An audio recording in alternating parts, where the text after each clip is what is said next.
Hello, I'm Clovis Casali in Paris, and this is Encore, your dose of culture on France 24. And it's all about music today, coming up on the show. No more parties in LA. Superstar Kanye West releases his 8th album, but will it make waves for the right reasons?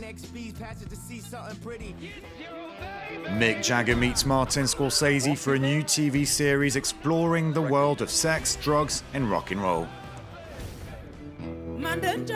And she uses her fame to help her Malian compatriots. We met Rokia Traoré, a sensitive and politically minded singer.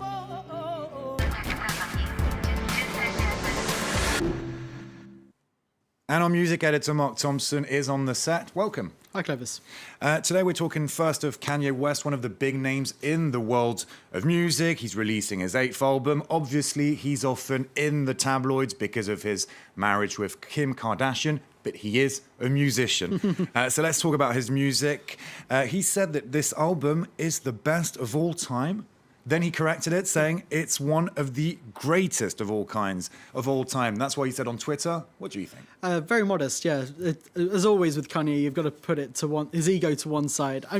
To be honest, I don't even think it's one of his greatest, let alone one of the greatest of all time. That may be a bit harsh. It is a good record. It's just not a great record. And that's the problem, because Kanye is at his best when he's really cynical and he's really attacking and really cutting with his lyrics. And we have that with some songs on this record, but not with all of them.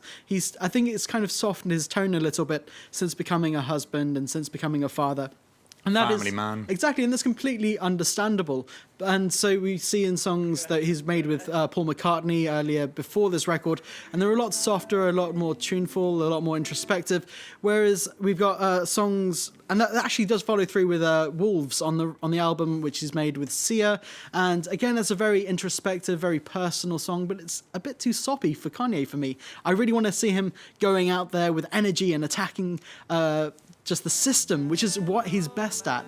And actually, one of the best songs we have is his collaboration with Kendrick Lamar called No More Parties. And that, for me, is really where he shines. Let's have a listen to that single.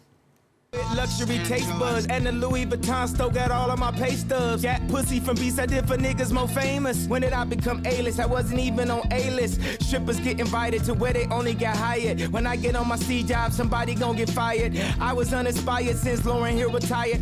And 3 stacks, man, you preaching to the choir. Any rumor you ever heard about me was true and legendary. I done got Lewinsky and paid secretaries for So no video yet released for this song, but at least we've got this song. And as always with Kanye West, with the launch of this album comes media frenzy, a huge promotion organised by his label, notably with a show at New York's Madison Square Gardens. Yes, his show Madison Square Gardens being shown in cinemas around the world. It sold out in under 10 minutes. Wow. So there's clearly a huge demand for Kanye West, although we'll see how well this album does. I think it will do well because of the name, but I don't necessarily think it's his best work. Well, now to another major American star, Beyonce. She stole the show truly during the Super Bowl's halftime performance, didn't she? Yes, Beyonce during the halftime performance and Lady Gaga for her rendition of the national anthem. Now, this was meant to be Coldplay's nights, but Beyonce overshadowed them completely with her releasing a single called Formation just 2 days beforehand, which she then performed during the halftime show. Let's have a look at the clip. My daddy Alabama, mama Louisiana. You mix that Negro with that Creole, make a Texas Bama. I like my baby hair with baby hair and afro. I like my Negro nose with Jackson 5 nostrils. I earned all this money, but they never take the country I'm in. I got hot sauce in my bag, swag. I see it, I want it. That was Formation, Beyonce's new song. An interesting video also with powerful imagery. What does it mean exactly? What is she trying to say? Well, the timing, as always, with Team Beyonce is exceptional, as always. It's the start of Black History Month in America. And this really is a meditation on Black history and where African-American culture is right now, as well as a look at female empowerment. And we have a lot of really strong symbols in here. We see her addressing Black Lives Matter protests, Hurricane Katrina, and also we get to see her young child, Ivy, for one of the first times in a music video. So it's nice to see. And I really think that this is progress for Beyonce. We've seen her be political now. This is going from being a group singer to being a solo artist, pop singer, to being an interesting artist, and now she's a political artist as well. Well, let's move on now to a project at the crossroads of music, of course, but also of television, with a new HBO TV series. It's called Vinyl. It brings together two very special people, two longtime friends, Mick Jagger from the Rolling Stones and filmmaker Martin Scorsese. I think it's fair to say that this show is very much about sex, drugs, and rock and roll. Here's a sneak preview. What's his name? Record man. It's fast. It's dirty. It smashes you over the head. That's rock and roll.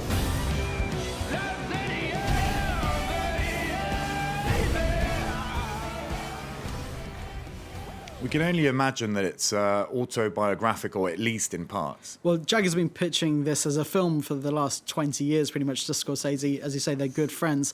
And it's not necessarily about the debauchery of musicians, necessarily. It's more about the industry as a whole in the 1970s, when sex, drugs and rock and roll were really at their peak. Now, let's have a listen to what Jagger himself actually had to say about this project. New York in the 70s was very interesting. It was very interesting from an artistic point of view in lots of areas of the arts, music, painting, literature and dance. So it's a fascinating time for New York, and it's also a time when New York's in a very bad financial state and not a really good place to live. Or if you bring out a family or something like that, it's horrible. If you're single and a musician, it's slightly different. Well, Mick Jagger and Martin Scorsese, I'm sure you'll be watching that. I'll be watching that for sure. Let's move on. Let's change continents. It's time for Africa, to quote the great Shakira, with Malian singer Rokia Traoré. She's back with her 6th solo record, and it's got very personal elements to it. Yes, very much so. Neso builds off the back of Beautiful Africa, which came out 3 years ago and was wildly successful. Now, as I say, it's a very personal record because it deals with the troubles in her homeland of Mali, but also her work with the UN in looking at refugees around the world. We did catch up with the singer, and this is what she had to say about this record. The daughter of a diplomat, Rokia Traoré spent her childhood travelling around the world. These days, she's consumed by thoughts of her roots, and in particular, the volatile situation in her native Mali. 4 years ago, the country was plunged into a political crisis after a coup toppled the government. Personally, I had to reorganize my life and find solutions and to continue working, being a mother and having a normal life in Mali or between Mali and Europe. But what happened made that I had to change things, and I was forced to change things. En 2014, encore 5,500,000 personnes ont fui leur maison. Neso, the title of Traoré's 6th album, simply means home in her native Bambara. Working closely with the UN, the singers helped bring attention to the plight of those driven out of their lands by conflict, both in Mali and elsewhere around the world. She's also tackled her country's politicians head-on, challenging all sides to set a good example to help Mali build for the future. We have never had so many refugees in the history of humanity. This is the first time. Is it also exceptional? Is it going to be the last time, or is it the beginning of something we're going to accept? I'm really with them. I'm really with them. I'm sorry.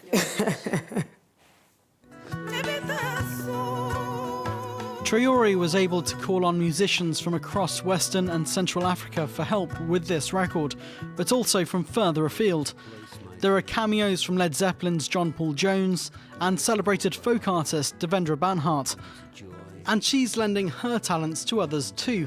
The singer's Passerelle Foundation has been helping young Malian musicians prepare for careers in the industry for the past 7 years. almost more interesting than my own career, having so many young artists who are so much talentful and dreaming of having a career, and help to support them in building something and show to a Malian audience what Malian artists can do.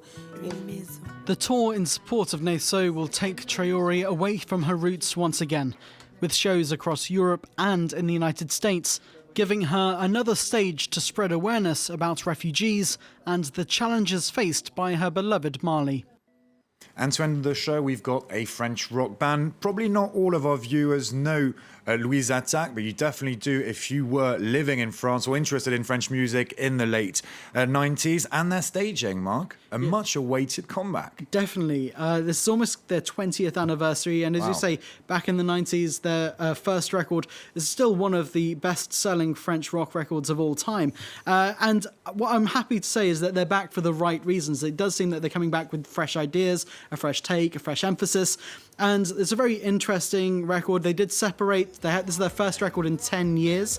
But Anomaly does stand out from some other French rock at the moment. It's very experimental at times, but it's also very light and uplifting, which, as you say, was really their mark from the off. And it's something that they do better than a lot of other French bands. Notably with their two classic songs, Je t'emmène au vent and Les Parisiennes, two great songs. That was Louise Attaque. Mark Thompson, thank you very much for bringing all the latest on the world of music. We can find all of that also, of course, on our website, www.france24.com, in French, English and Arabic. And you can also follow us on social networks. The show's come to an end. I leave you with the video from Louise Attaque's new album. The song is called Du Grand Banditisme. See you soon.